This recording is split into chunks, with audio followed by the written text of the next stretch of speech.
നമ്മുടെ കർത്താവും രക്ഷിതാവുമായ യേശു ക്രിസ്തുവിൻ്റെ വാത്സല്യനാമത്തിൽ G2R പ്ലാറ്റ്ഫോമിൽ വീണ്ടും ദൈവവചനം കേൾക്കുവാനും ഗ്രഹിക്കുവാനും സന്നിഹിതരായിരിക്കുന്ന എല്ലാവർക്കും വന്ദനം.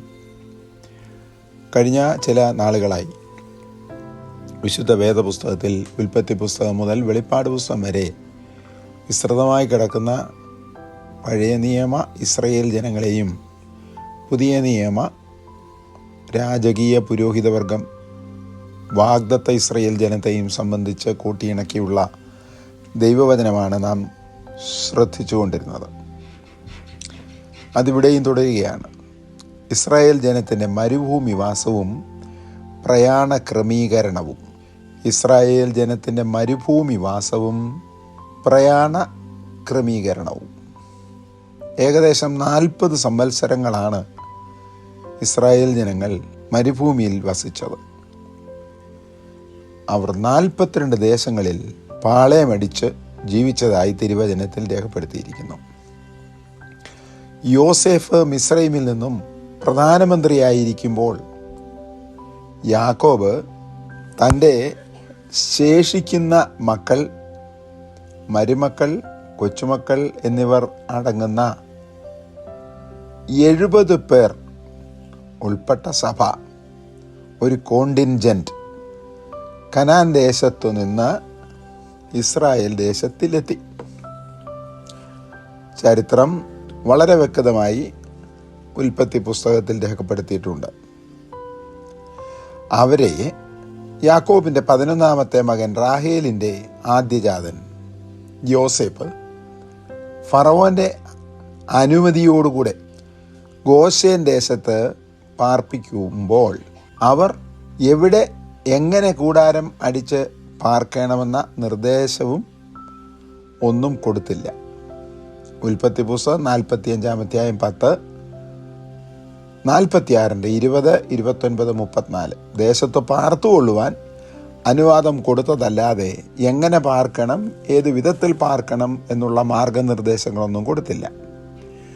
അവിടെ 400 സംവത്സരങ്ങൾ അവർ ജീവിച്ചപ്പോഴും പാളയം, കൂടാരം, ജീവിതചര്യകൾ, ക്രമീകരണങ്ങൾ എന്നിവ ഒന്നും കൊടുത്തതുമില്ല, ഉണ്ടായിരുന്നതുമില്ല.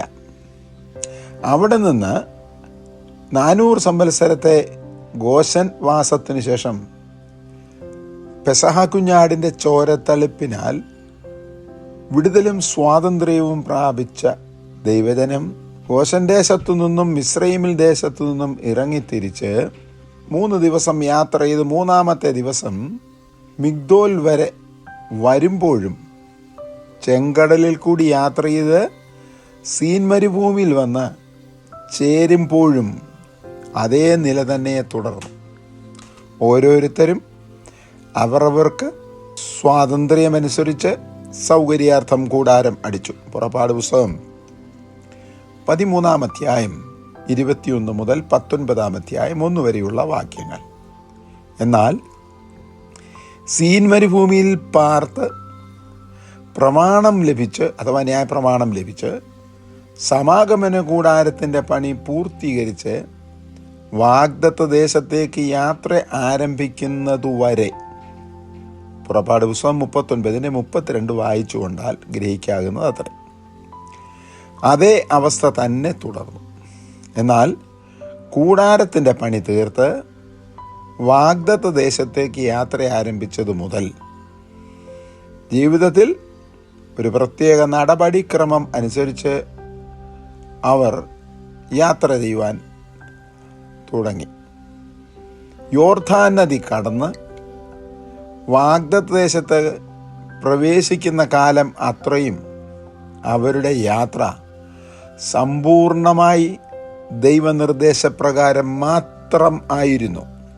ആർക്കും എവിടെയും തോന്നിയതുപോലെ ജീവിക്കുവാനുള്ള അനുവാദം അനുവദിച്ചില്ല. സംഖ്യാപുസ്തകം 1-ാം അധ്യായം 2 മുതൽ 34-ാമത്തെ വാക്യം വരെ വായിച്ചുകൊണ്ടാൽ അത് ഗ്രഹിക്കാം. ഒരിക്കൽ കൂടെ വാക്യം പറയാം. സംഖ്യാപുസ്തകം 1-ാം അധ്യായം 1-ാമത്തെ വാക്യം മുതൽ 2-ാം അധ്യായം 34 വരെയുള്ള വാക്യങ്ങൾ. ഇത് തന്നെയല്ലേ വിശുദ്ധ പൗലോസ് കൊരിന്ത്യർക്ക് എഴുതിയ ലേഖനത്തിൽ രാജകീയ പുരോഹിത വർഗത്വത്തോട് പറയുന്നത്, നിങ്ങളുടെ അജ്ഞാനകാലത്ത് നിങ്ങൾ ബോധിച്ചവണ്ണം നടന്നു. എന്നാൽ ദൈവജ്ഞാനം പ്രാപിച്ച് വ്യവസ്ഥയിൽ വന്നപ്പോൾ ഇനിയും ബോധിച്ചവണ്ണം നടക്കുവാനൊക്കെയില്ല, തത്വം അനുസരിച്ച് മാത്രമേ നടക്കാവൂ.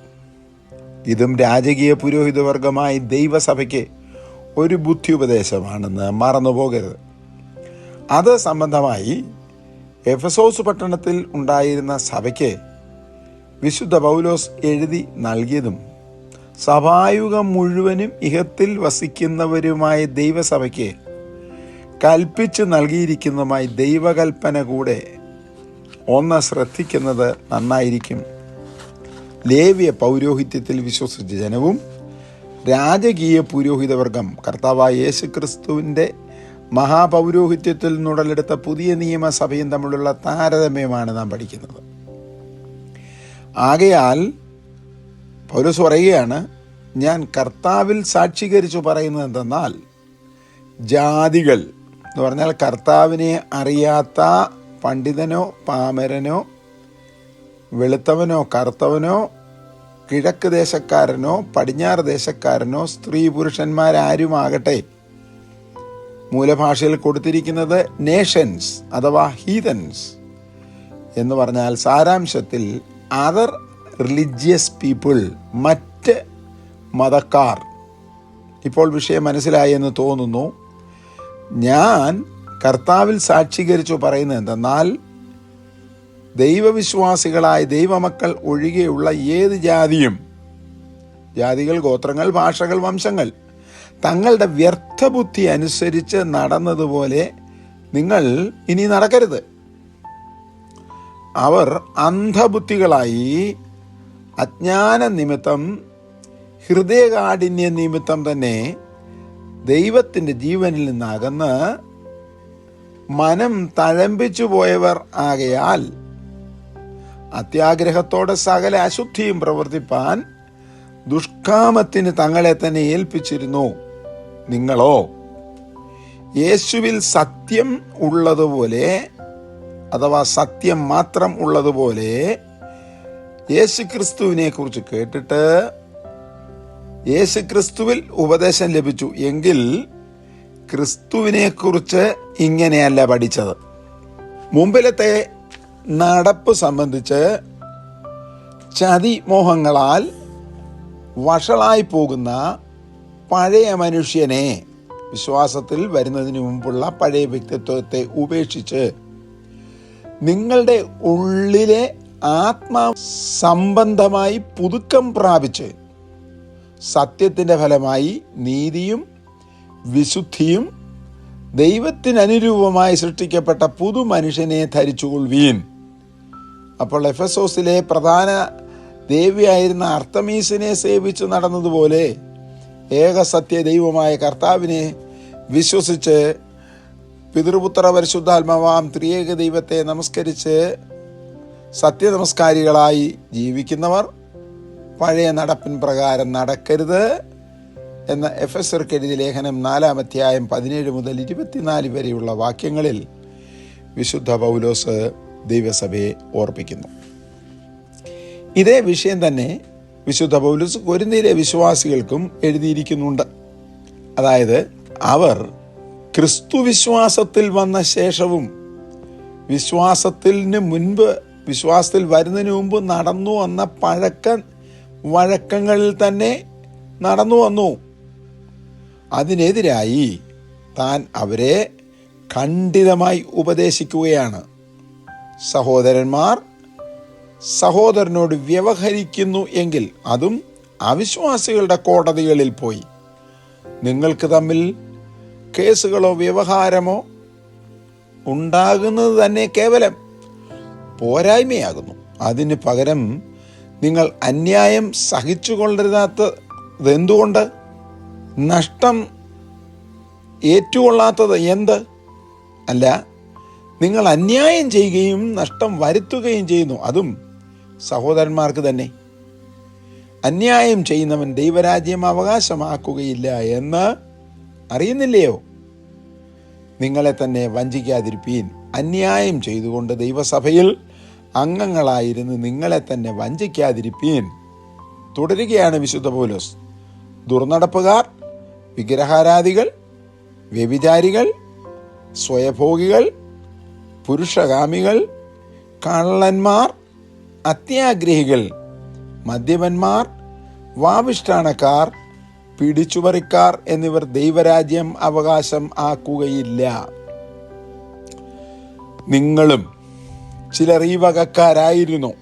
എങ്കിലും നിങ്ങൾ കർത്താവായ യേശു ക്രിസ്തുവിൻ്റെ നാമത്തിലും നമ്മുടെ ദൈവത്തിൻ്റെ ആത്മാവിനാലും നിങ്ങളെ തന്നെ കഴുകി ശുദ്ധീകരണവും നീതീകരണവും പ്രാപിച്ചിരിക്കുന്നു. കൊരിന്ത്യർക്ക് എഴുതപ്പെട്ട 1-ാം ലേഖനം 6-ാം അധ്യായം 6 മുതൽ 11 വരെയുള്ള വാക്യങ്ങൾ. അർത്ഥാൽ മിസ്രയീമിൽ ജീവിച്ചതുപോലെയും നടന്നതുപോലെയും ചിന്തിച്ചതുപോലെയും പ്രവർത്തിച്ചതുപോലെയും സമാഗമന കൂടാരമാകുന്ന ദൈവാലയത്തിന് ചുറ്റും പാർക്കുന്ന ജനങ്ങൾ പാർക്കുവാൻ ദൈവം അനുവദിച്ചില്ല എങ്കിൽ, തങ്ങൾക്ക് ബോധിച്ചവണ്ണം ജീവിപ്പാൻ അനുവദിച്ചില്ല എങ്കിൽ, വിശ്വാസത്തിൽ വരുന്നതിന് മുൻപ് ജീവിച്ച ജീവിതചര്യകളിൽ തന്നെ തുടരുവാൻ ദൈവം പുതിയ നിയമ രാജകീയ പുരോഹിതവർഗത്തിന് അനുവാദം കൊടുത്തിട്ടില്ല. അവർ ക്രിസ്തുവേശുവിൽ ആയ സമയത്ത് പുതിയ സൃഷ്ടികളായി. പഴയ ജീവിതശൈലി മുഴുവനും കഴിഞ്ഞുപോയി. എന്നിട്ട് പൗലോസ് പറയുകയാണ്, ഇതാ അത് പുതുതായി തീർന്നിരിക്കുന്നു എന്നതു തന്നെ. കൊരിന്ത്യർക്ക് എഴുതപ്പെട്ട 2-ാം ലേഖനം 5-ാം അധ്യായത്തിന്റെ 17-ാമത്തെ വാക്യം. മരുഭൂമിയിൽ വന്ന ശേഷവും ഇസ്രായേൽ ജനങ്ങളുടെ മധ്യത്തിൽ പലവിധ പ്രശ്നങ്ങൾ ഉണ്ടായിരുന്നുവല്ലോ. അവയുടെ പരിഹാരം അന്വേഷിച്ച് സഹോദരന്മാർ തമ്മിൽ പ്രതികളും വാദികളുമായി മിസ്രൈമിലെ കോടതികളിൽ അവിടെ ജീവിച്ചിരുന്നപ്പോൾ ചെയ്തതുപോലെ പോകാതെ 1000 പേർക്ക്, 100 പേർക്ക്, 50 പേർക്ക്, 10 പേർക്ക് അധിപതിമാരെ അവരുടെ നടുവിൽ നിന്ന് തന്നെ തിരഞ്ഞെടുക്കുകയും അവർ മുഖാന്തരം അവരുടെ കാര്യങ്ങൾക്ക് പരിഹാരം കാണുകയും ചെയ്തുവല്ലോ. പുറപ്പാട് പുസ്തകം 18-ാം അധ്യായം 21 മുതൽ 25 വരെയുള്ള വാക്യങ്ങൾ. ലേവ്യ പൗരോഹിത്യാധീനതയിൽ മരുഭൂമിയിൽ കൂടി പ്രയാണം ചെയ്ത് വാഗ്ദത്തദേശം പ്രാപിച്ച ജനം ഇപ്രകാരമാകുന്നു ജീവിച്ചത് എങ്കിൽ, രാജകീയ പുരോഹിതവർഗം എന്ന സ്വയം അവകാശവാദം ഉന്നയിക്കുന്ന നാം വളരെ ശ്രദ്ധയോടുകൂടെ പഠിക്കേണ്ട ഒരു കാര്യമാണ്. ഒരു മുസ്ലിം ഖുറാനിൽ പറയുന്ന പ്രമാണവും ഒരു ഹിന്ദു രാമായണത്തിൽ വിശ്വസിക്കുന്ന ഹിന്ദു ന്യായാധിപന്റെ അടുക്കൽ യാതൊരു കാരണവശാലും വിശ്വാസമില്ലാത്ത നാസ്തിക ന്യായാധിപന്മാരുടെ അടുക്കൽ ഒരു ദൈവ പൈതൽ വിധിക്കും വിസ്താരത്തിനും പോകുകയോ അവരുടെ ഇരിപ്പിടത്തിന് മുന്നിൽ വാദി, പ്രതി, സാക്ഷി ആദിയായവരുടെ കൂടുകളിൽ കയറി വ്യവഹാരം നടത്തുകയും ചെയ്യാമോ എന്നാണ് പൗലോസ് ചോദിക്കുന്നത്. രാജകീയ പുരോഹിതവർഗത്തിനുള്ള പുതിയ നിയമങ്ങളും വിധികളും വളരെ വ്യക്തമായി ദൈവം തിരുവചനത്തിൽ എഴുതിയിട്ടുണ്ട്. 1. ഇസ്രായേൽ ജനത്തിന് പഴയ നിയമം, യിരെമ്യാ പ്രവചനം 31:31. പുതിയ നിയമം ഇസ്രായേലിന് പുതിയ നിയമം, എബ്രായർ 8:8, 13, 12, 24. ഇസ്രായേൽ ജനത്തിന് പഴയ കൽപ്പന, പുറപ്പാട് ദിവസം 20-ാം അധ്യായം 1 മുതൽ 17 വരെയുള്ള വാക്യങ്ങൾ. രാജകീയ പുരോഹിതവർഗമാകുന്ന പുതിയ നിയമം ഇസ്രായേലിന് പുതിയ കൽപ്പന, യോഹന്നാൻ 13:24. പഴയ പ്രമാണവും പുതിയ പ്രമാണവും വസ്ത്രം കണ്ടോണം, ചേർത്തു തുന്നരുത്, അത് അപകടത്തിന് കാരണമാകും. മത്തായി സുവിശേഷം 9, 16, 17, മർക്കോസ് എഴുതിയ സുവിശേഷം 2-ാം അധ്യായം 21, 22, ലൂക്കോസ് എഴുതിയ സുവിശേഷം 5-ാം അധ്യായം 36-ാമത്തെ വാക്യം. പുതിയ വീഞ്ഞ് പഴയ തുരുത്തിയിൽ പകരരുത്, ലൂക്കോസ് 5-ാം അധ്യായം 37, 38. പഴയ നിയമത്തിലെ വിശുദ്ധന്മാരുടെ ഉള്ളിൽ വ്യാപരിച്ച ആത്മാവല്ല പുതിയ നിയമത്തിലെ വിശുദ്ധന്മാരുടെ ഉള്ളിൽ വ്യാപരിക്കേണ്ടത്. പുതിയ പിണ്ഡമാകേണ്ടതിന് പഴയ പുളിമാവിനെ നീക്കിക്കളയണം. കൊരിന്ത്യരുടെ 4 5-ാമധ്യായത്തിൻ്റെ 6-7 വാക്യങ്ങൾ. ക്രിസ്തുവിലാകുന്ന ഏവരും പുതിയ സൃഷ്ടിയായി രൂപാന്തരപ്പെടുന്നവർ ആകയാൽ പഴയ സകല പ്രവൃത്തികളെയും ഒഴിച്ചുകളയേണ്ടത് തന്നെ. കൊരിന്ത്യർക്ക് എഴുതിയ 2 ലേഖനം 5-ാമധ്യായം 17-ാമത്തെ വാക്യം. പഴയ മനുഷ്യന്റെ സ്വഭാവങ്ങളാകുന്ന ദുർനടപ്പ്, അശുദ്ധി, അതിരാഗം, ദുർമോഹം, അത്യാഗ്രഹം, കോപം, ക്രോധം, ഈർഷ്യ, ദുർഭാഷണം, ദൂഷണം, ഭോഷ്കു പറച്ചൽ ആദിയായവ പഴയ മനുഷ്യന്റെ പ്രവൃത്തികളും സ്വഭാവങ്ങളുമാകുന്നു. അത് ഉരിഞ്ഞു കളഞ്ഞ ശേഷം തങ്ങളെ സൃഷ്ടിച്ചവന്റെ പ്രതിമപ്രകാരം പരിജ്ഞാനത്തിനായി പുതുക്കം പ്രാപിക്കുന്ന പുതിയ മനുഷ്യനെ ധരിക്കണം. കൊലോസ്യർക്ക് എഴുതിയ ലേഖനം 3-ാമത്തെ അധ്യായം 5 മുതൽ 11 വരെയുള്ള വാക്യങ്ങൾ. അന്തരം ക്രിസ്തു മരിച്ചിട്ട് പിതാവിൻ്റെ മഹിമയിൽ ജീവിച്ചെഴുന്നേറ്റതുപോലെ നാമും പുതിയ ജീവിതത്തിൻ്റെ തുടക്കം കുറിച്ച് പുതുക്കത്തിൽ നടക്കേണ്ടതിന് തന്നെ. റോമർക്ക് എഴുതിയ ലേഖനം 6-ാമത്തെ 4-ാമത്തെ വാക്യം. നാം കർത്താവിൻ്റെ കാൽച്ചുവടുകളെ പിന്തുടരുന്നു എങ്കിൽ ദൈവപുത്രൻ വെച്ചിരിക്കുന്ന മാതൃക പ്രകാരം അവൻ്റെ കാൽച്ചുവടുകളെ പിന്തുടരണം. പത്രോസ് എഴുതിയ 1-ാം ലേഖനം 2-ാമത്തെ അധ്യായം 21-ാമത്തെ വാക്യം. വളരെ ശ്രദ്ധയോടുകൂടെ പുതിയ നിയമ വിശുദ്ധന്മാർ ജീവിക്കേണ്ടത് ആവശ്യം ആകുന്നു.